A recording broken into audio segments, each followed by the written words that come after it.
Hi മക്കളെ, കീം 2024 ഒരു important update ഉണ്ട്. കുറെ മക്കളൊക്കെ ചോദിച്ചിരുന്നു കീമിന് ഇനി രജിസ്റ്റർ. ചില മക്കളൊക്കെ എഞ്ചിനീയറിംഗിന് മാത്രം ഓപ്ഷൻ കൊടുത്തിട്ട് മെഡിക്കൽ അനുബന്ധ കോഴ്സുകൾക്കുള്ള ഓപ്ഷൻ കൊടുക്കാത്തവരുണ്ടായിരുന്നു. അതേപോലെ BArcന്റെ ഓപ്ഷൻ കൊടുക്കാത്തവരൊക്കെ ഉണ്ടായിരുന്നു. ഇവർക്കൊക്കെ ഒരു പുതിയ അവസരം വന്നിട്ടുണ്ട്. ഈ ഓപ്ഷൻസ് ഒക്കെ കൊടുക്കാനുള്ള ഒരു അവസരമാണ് നമുക്ക് ഈ 19-ാം തീയതി വരെ, 19-ാം തീയതി ഈവനിങ് വരെയാണ് അതിനുള്ള സമയം വരുന്നത്. അപ്പോൾ രണ്ട് കൂട്ടർക്കാണ് ഈ ഒരു അവസരം ഉള്ളത്.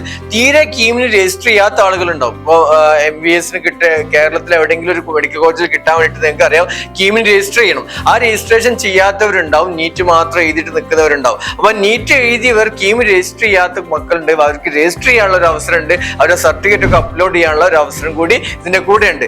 രണ്ടാമത്തെ ഒരു കൂട്ടർ എന്ന് പറഞ്ഞു കഴിഞ്ഞാൽ കീം അപ്ലൈ ചെയ്തിട്ടുണ്ടാവും, ഏതെങ്കിലും ഒരു കോഴ്സിന് മെഡിക്കൽ അനുബന്ധ കോഴ്സ് ഒന്നും ടിക്ക് ചെയ്യാതെ ബിഫാമിന് മാത്രമോ അല്ലെങ്കിൽ എഞ്ചിനീയറിംഗിന് മാത്രമോ ഒക്കെ കൊടുത്തവരുണ്ടാവും. അവർക്ക് പുതിയ കോഴ്സ് ആഡ് ചെയ്യാനുള്ള ഒരു ഓപ്ഷൻ കൂടിയാണ് ഇപ്പോൾ ഈ ഒരു വിജ്ഞാപനത്തിലൂടെ വന്നിട്ടുള്ളത്. അപ്പൊ ഈ ഒരു ഓപ്പർച്യൂണിറ്റി എല്ലാവരും, അതായത് ചെയ്യാത്ത എല്ലാവരും മുതലെടുക്കുക. മാക്സിമം കുട്ടികളിലേക്ക് ഷെയർ ചെയ്യുക. കുറെ കുട്ടികൾ വിളിച്ച സമയത്ത് ഞാൻ എല്ലാവരോടും മെയിൽ ചെയ്യാൻ വേണ്ടി പറഞ്ഞിരുന്നു, എൻട്രൻസ് കമ്മീഷണർക്ക് വേണ്ടിയിട്ട്. അപ്പോൾ അതിന്റെ ഫലമായിട്ടാണോ അറിയില്ല, എന്തായാലും അതിനൊരു പുതിയൊരു അവസരം വന്നിട്ടുണ്ട്. അപ്പൊ എല്ലാവരും അത് യൂട്ടിലൈസ് ചെയ്യാൻ വേണ്ടി ശ്രമിക്കുക. പരമാവധി ആളുകളിലേക്ക് ഇത് ഷെയർ ചെയ്ത് കൊടുക്കുകയും ചെയ്യാം. അപ്പോൾ ഓൾ ദ ബെസ്റ്റ്.